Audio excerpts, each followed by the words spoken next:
नमस्कार दोस्तों, आपका स्वागत है आपके अपने चैनल जिया स्टोरी टेलर में। तो दोस्तों, सबसे पहले तो मैं आपको तहे दिल से धन्यवाद करना चाहूँगी जो आप मेरी वीडियोस को इतना सारा प्यार दे रहे हैं। मैं आशा करती हूँ आने वाले समय में भी आप इसी तरह मेरी वीडियोस को पसंद करेंगे। तो ज़्यादा समय व्यर्थ ना करते हुए शुरू करते हैं बेताल पचीसी का 7वां एपिसोड, जिसका विषय है अधिक साहसी कौन। तो चलो चलते हैं कहानियों की दुनिया में।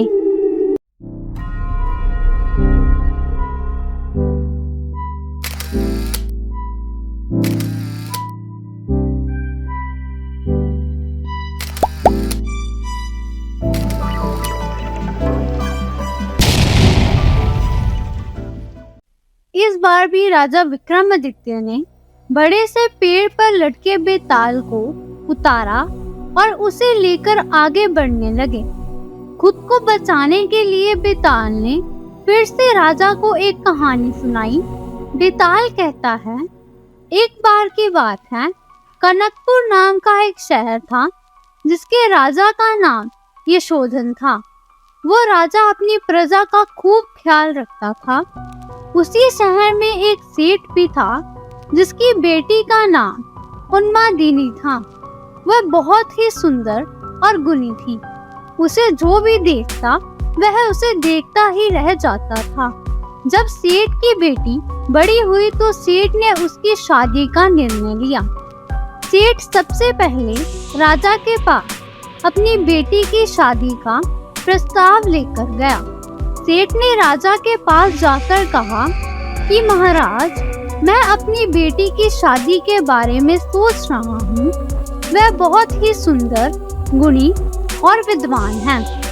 आप यहाँ के महाराज हैं। सबसे ज्यादा साहसी, गुणी और विद्वान आपसे अच्छा मेरी बेटी के लिए कोई नहीं हो सकता है।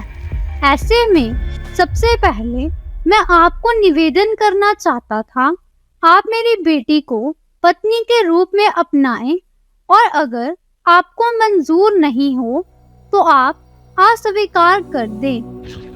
सेठ की बात सुनकर राजा उनकी बेटी को देखने और उनके लक्षणों को परखने के लिए ब्राह्मण को भेजा। राजा की बात मानकर ब्राह्मण वहां उन्मादिनी को देखने गए।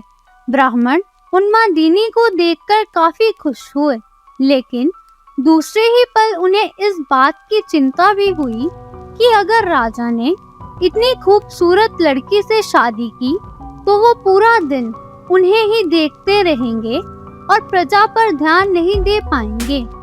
इसीलिए ब्राह्मणों ने फैसला किया कि वो राजा को उन्मादिनी के रूप और गुणों के बारे में कुछ नहीं बताएंगे। सारे ब्राह्मण राजा के पास पहुँचे और बोले कि राजा, वो लड़की अच्छी नहीं है, इसीलिए आप उनसे शादी ना करें। ब्राह्मणों की बात सुनकर राजा को लगा कि वो लोग सच बोल रहे हैं।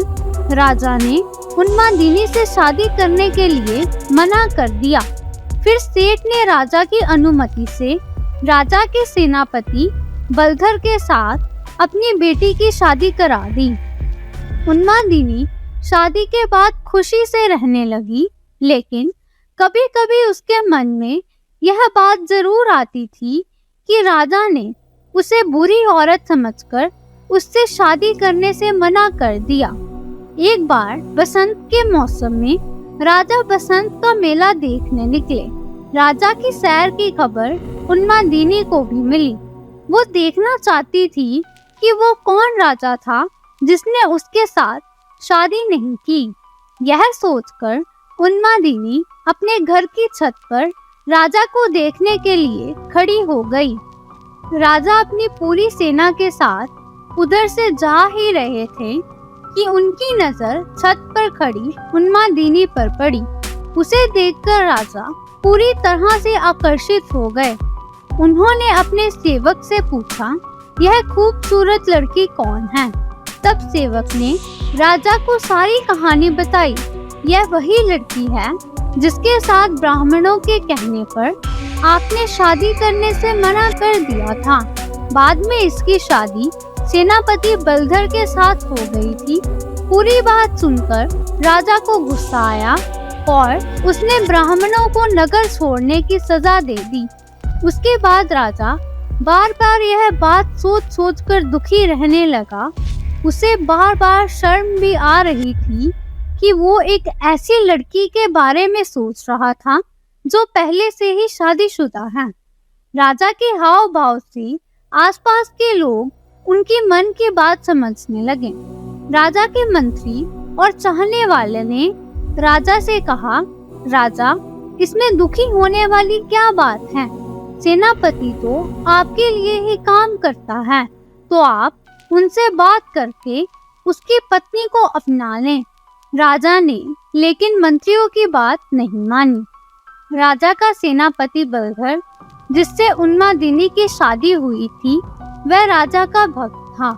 उसे जब राजा की बात पता चली तो वो राजा के पास पहुंच गया और बोला, राजा, मैं आपका दास हूँ और वो आपके दासी की ही पत्नी है। मैं खुद उसे आपको भेंट देता हूँ। आप उसे अपना लें या फिर मैं उसे मंदिर में छोड़ देता हूँ। वो देवकुल की स्त्री हो जाएगी तो आप उसे अपना सकते हैं। राजा को सेनापति की बात सुनकर बहुत गुस्सा आया। राजा ने कहा, राजा होकर मैं ही ऐसा बुरा काम करूँगा कभी नहीं। तुम मेरे भक्त होकर मुझे ऐसा काम करने को कह रहे हो। अगर तुम अपनी पत्नी को नहीं अपनाओगे तो मैं तुम्हें कभी माफ नहीं करूँगा। राजा मन ही मन उन्मादिनी के बारे में सोचते सोचते मर गया। सेनापति राजा की मौत से बहुत दुखी हुआ और इस बात को सहन नहीं पाया। उसने अपने गुरु को सब बात बताई।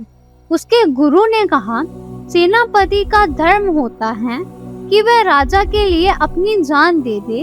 यह बात सुनकर सेनापति ने राजा के लिए बनाई गई चिता में कूदकर अपनी जान दे दी। जब यह बात सेनापति की पत्नी उन्मादिनी को पता चली तो उसने भी अपने पति के लिए अपने प्राण त्याग दिए। इतना बताने के बाद बेताल ने राजा विक्रमादित्य से सवाल पूछा, बताओ राजन, राजा और सेनापति में सबसे ज्यादा हिम्मत वाला कौन था? विक्रमादित्य बोला, राजा सबसे अधिक साहसी था, क्योंकि उसने राज धर्म निभाया। उसने सेनापति के कहने पर भी उन्मादिनी को नहीं अपनाया और खुद मर जाना सही समझा। सेनापति एक अच्छा सेवक था। अपने राजा के लिए उसने अपनी जान दे दी। इसमें कोई चौंकाने वाली बात नहीं थी। असली हिम्मत वाला तो राजा था, जिसने अपने धर्म और काम को अनदेखा नहीं किया। विक्रमादित्य का जवाब सुनकर बेताल खुश हुआ और हर बार की तरह पेड़ पर जाकर लटक गया। तो इस कहानी से हमें यह सीख मिलती है कि असली हिम्मत वाला इंसान वही होता है जो खुद से पहले अपने परिवार के बारे में सोचे और अपनों का ध्यान रखे। तो दोस्तों, मैं आशा करती हूँ आपको ये कहानी पसंद आएगी।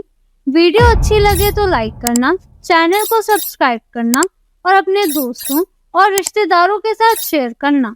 तो मिलते हैं अगली वीडियो में। तब तक के लिए नमस्कार, आदाब, सत श्री अकाल, गुड बाय। जय जवान जय किसान।